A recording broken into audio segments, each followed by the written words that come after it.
Hello my dear student, welcome back to your channel natural fact. और मेरे बच्चों, आज मैं आपको जो पढ़ाने जा रही हूँ वो है asexual reproduction in plants basically, है ना। और इसमें हम कवर करेंगे असेक्सुअल रिप्रोडक्शन के वेरियस मेथड्स को, ठीक है, such as budding, fragmentation, spore formation और वेजिटेटिव प्रोपगेशन मैंने ऑलरेडी बना रखा है, ठीक है बच्चों। तो स्टार्ट करते हैं आज का topic asexual reproduction. You know about the reproduction, the process in which an individual or organisms produce its offspring। Reproduction वो प्रोसेस होता है बेटा जिसमें कोई भी ऑर्गेनिज्म क्या करता है, अपने बेबीज या अपने ऑफस्प्रिंग को प्रोड्यूस करता है, अपने इन जैसों को, है ना, अपनी स्पीशीज को। एंड इसमें हम पढ़ेंगे असेक्सुअल रिप्रोडक्शन इन प्लांट्स। देखो प्लांट्स जो होते हैं दोनों तरीके से रिप्रोडक्शन करते हैं, सेक्सुअली भी असेक्सुअली भी रिप्रोडक्शन करते हैं, लेकिन इसमें जो हम टॉपिक कवर करेंगे वो सिर्फ कवर करेंगे asexual reproduction in plant. So let's get start the topic. Okay बेटा, तो देखो असेक्सुअल रिप्रोडक्शन बेसिकली क्या होता है बेटा। Asexual reproduction in which a single parent is required to produce the offspring और न्यू बेबी प्लांट। एक ही प्लांट, इसमें मेल और फीमेल कोई सेपरेशन नहीं होता है, only one parent is needed. तो असेक्सुअल में क्या होता है बेटा, ओनली वन पेरेंट रिक्वायर्ड, सिर्फ एक ही पेरेंट चाहिए, इसमें मेल और फीमेल अलग अलग नहीं होता है, ठीक है बच्चों। और asexual reproduction no gamete formation take place, कोई भी गैमेट नहीं बनता। गैमेट क्या होता है, वो सेल जो रिप्रोडक्शन में हेल्प करते हैं, ठीक है। तो in this no gamete formation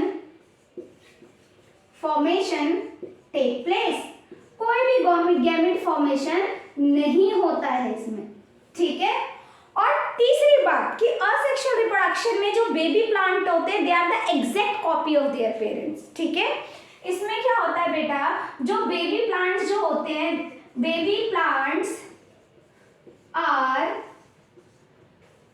exact copy of their parent, अपने पेरेंट की एग्जैक्ट कॉपी होती है, इसमें कोई भी वेरिएशन नहीं होती। वेरिएशन मतलब चेंजेस, जैसे हम फोटोकॉपी करते हैं ना, exact carbon copy, like that. तो असेक्सुअल रिप्रोडक्शन जिसमें एक ही पेरेंट इन्वॉल्व होता है, there is no separate male and female parents, and in asexual reproduction no gamete formation take place. Third point is The baby plant is exact copy of their parents, इसमें कुछ भी variation नहीं होते, no DNA variation take place basically। आगे तीनों समझ में। अब हम पढ़ेंगे वेरियस मेथड्स को, तो चलो बच्चों पढ़ते हैं इसके वेरियस मेथड्स को। चलो बच्चों तो डिस्कस करते हैं फर्स्ट असेक्सुअल मेथड्स को, that is the budding. Bird से समझ आ रहा है, देखो जैसे कि किस किस में होता है, आपके ईस्ट में होता है, these are the example yeast and hydra basically. देखो ये जो है this is the parent body, ठीक है, ये पेरेंट की बॉडी है। असेक्सुअल तो obviously single parent is required. A small bud arise from the parent body, okay, and it take all the nutrients from the parent body. एक छोटी सी, जैसे सिंचन की मम्मी मारती है उसके सर पे गोला फूल जाता है छोटी शरारत के लिए, तो ऐसे ही एक छोटी सी बर्ड क्या होती है, पेरेंट बॉडी पे अराइज होती है और वो बर्ड धीरे धीरे ग्रो करती है, ठीक है, ग्रो करती है, मैच्योर हो जाती है। जब वो फुली मैच्योर हो जाती है कि अपना काम खुद कर सकती है, तो डिटैच हो जाती है। डिटैच मतलब क्या होता है बेटा, टूटना। क्या होता है, टूटना। तो ये क्या करती है, पेरेंट बॉडी से डिटैच हो जाती है और एज अ इंडिविजुअल ग्रो करना शुरू कर देती है। और इसको क्या बोलते हैं, डॉटर सेल बोलते हैं। जो पेरेंट से हमें मिला है वो क्या होता है, डॉटर सेल बेसिकली बोलते हैं, ठीक है। तो ये गिर के और अलग अपनी शुरू कर देगी, अपने सारे प्रोसेस शुरू कर देगी। फिर जब ये इसके ऊपर भी एक स्मॉल बर्ड आएगी, फिर वो भी सारा न्यूट्रिशन लेगी, फिर उसके बाद जब वो मैच्योर हो जाएगी वो भी डिटैच होकर एज अ इंडिविजुअल ग्रो करने लग जाएगी। तो this is the बर्डिंग।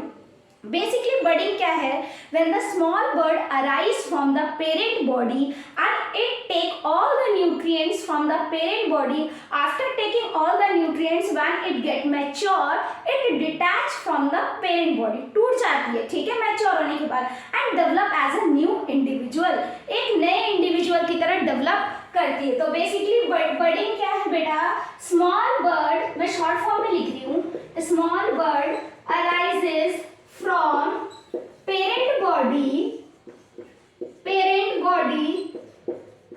and develop and take nutrients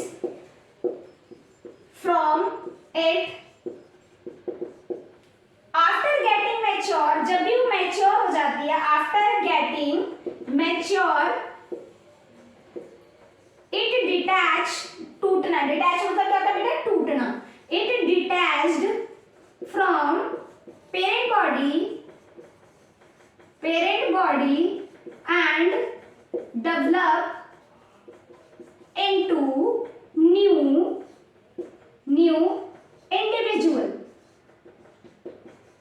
आगे बेटा समझ में, तो बडिंग क्या होती है, जब एक छोटी सी बर्ड अराइज होती है, सारा न्यूट्रिशन लेगी, ठीक है, उसके बाद जब ये मैच्योर हो जाएगी, टूट जाएगी और एज अ इंडिविजुअल ग्रो करेगी। अब पढ़ते हैं नेक्स्ट, दैट इज फ्रैगमेंटेशन। तो बच्चों अब पढ़ेंगे हम फ्रैगमेंटेशन के बारे में, ठीक है बेटा। देखो फ्रैगमेंट का मतलब क्या होता है, टुकड़ा, क्या होता है, टुकड़ा।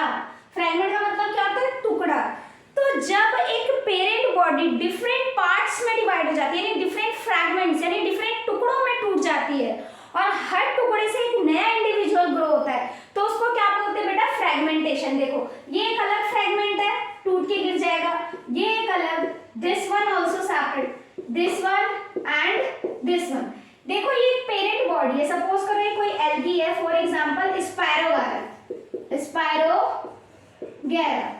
ठीक है, स्पायरोगारा एक एल्गी का एग्जांपल है बेटा। देखो इसकी जो पूरी एल्गी है, जब ये मैच्योर हो जाती है, तो जब ये रिप्रोडक्शन करती है सेक्सुअली, तो बहुत सारे पीसेस में डिवाइड हो जाती है, बहुत सारे फ्रैगमेंट्स में टूट जाती है और हर फ्रैगमेंट एक इंडिविजुअल की तरह ग्रो करना शुरू कर देता है। तो fragmentation is the asexual method in which the parent body is divided into many fragments. बहुत सारे टुकड़ों में टूट जाती है और हर टुकड़ा एक नया इंडिविजुअल ग्रो करता है, तो इसको क्या बोलते हैं, फ्रैगमेंटेशन। इसकी डेफिनेशन लिखोगे तो कैसे लिखोगे, when a parent body divided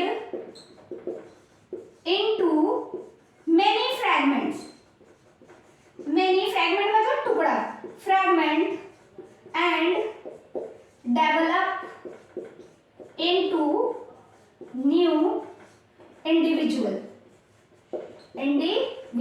आगे समझ में बेटा, ठीक है। पेरेंट बॉडी डिफरेंट पार्ट्स में टूट जाती है और हर पार्ट एक नया इंडिविजुअल ग्रो करता है, दैट इज द फ्रैगमेंटेशन। और एग्जांपल क्या है, स्पायरोगारा।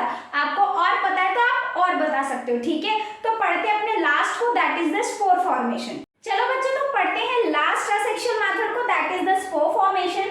बेसिकली देखो बेटा, जब आप ब्रेड या रोटी नहीं खाते हो और वो कैसी हो जाती है, एक्सपायरी हो जाती है या फिर आप भूल जाते हो, आप देखते हो उसके ऊपर एक ब्राउन ब्राउन कलर की या डार्क ग्रीन कलर के पैचेस डेवलप हो जाते हैं, है ना। जब आप उस पैचेस के स्मॉल से सेक्शन को लेकर माइक्रोस्कोप में देखोगे तो आपको ऐसा एलियन जैसा ये स्ट्रक्चर दिखाई देगा, ठीक है। ये क्या है बेटा, एक स्ट्रक्चर है जो आपको ऐसे दिखाई देगा माइक्रोस्कोप में जब आप उसको लोगे। तो जो हरी ग्रीन या डार्क ग्रीन या ब्राउन कलर के जो पैचेस होते हैं उसको फंगस है वो एक टाइप का, ठीक है। उसका नाम क्या है, राइजोपस। क्या है, राइजोपस, जिसे नॉर्मल लैंग्वेज में हम ब्रेड माउल्ड भी कहते हैं, ठीक है। साइंटिफिक वे में हम इसे राइजोपस बोलते हैं, नॉर्मल लैंग्वेज में हम ब्रेड माउल्ड भी बोलते हैं। देखो इसका स्ट्रक्चर देख रहे हो, नीचे का होता है हाइफी। क्या होता है बेटा, हाइफी। ये होता है इसका स्टॉक और ये जो इसे बड़ा सा स्ट्रक्चर दिखाई देता है, that is the sporangium, that is the sporangium. आप स्पोर से समझ आ रहे हो, इसका मतलब क्या, इसके अंदर स्पोर्स क्या होते हैं, छोटे छोटे डॉटेड स्ट्रक्चर होते हैं। बेसिकली देखो इसके अंदर बहुत सारे डॉटेड स्ट्रक्चर डेवलप हो जाते हैं। जब ये डॉटेड स्ट्रक्चर पूरी तरह से डेवलप हो जाता है तो ये ब्रस्ट कर जाता है, या ऑटोमेटिक शूट कर जाता है, फूट जाता है। यहाँ से ये फूट जाता है और दूर दूर ये डॉटेड स्ट्रक्चर जाके स्कैटर्ड हो जाते हैं और जैसे इन्हें टेम्परेचर, मॉइस्चर इनके अकॉर्डिंग मिलता है, ये ग्रो करना शुरू कर देते हैं, ठीक है। तो basically spore formation basically take place in fungus, mosses और फर्न्स में होते हैं, ठीक है। और इसके अंदर क्या होता है, spore are develop into the sporangium. एक स्ट्रक्चर होता है सैक जैसा, उसके अंदर ये स्पोर्स डेवलप होते हैं, छोटे छोटे क्या है बेटा, स्पोर्स, ठीक है। इसके अंदर ये स्पोर्स डेवलप होते हैं स्पोरेंजियम के अंदर और कुछ टाइम पीरियड बाद जब ये ठीक हो जाते हैं, मैच्योर हो जाते हैं, तो ये स्पोरेंजियम टूट जाता है और सारे स्कैटर्ड हो जाते हैं। स्कैटर मींस फैलना, और हर एक spore as a new individual की तरह ग्रो करता है। आगे समझ में अच्छे से बेटा, अगर मेरी वीडियो सच में आपको इन्फॉर्मेटिव और समझ आती है तो प्लीज मेरे चैनल को लाइक और सब्सक्राइब किया करो।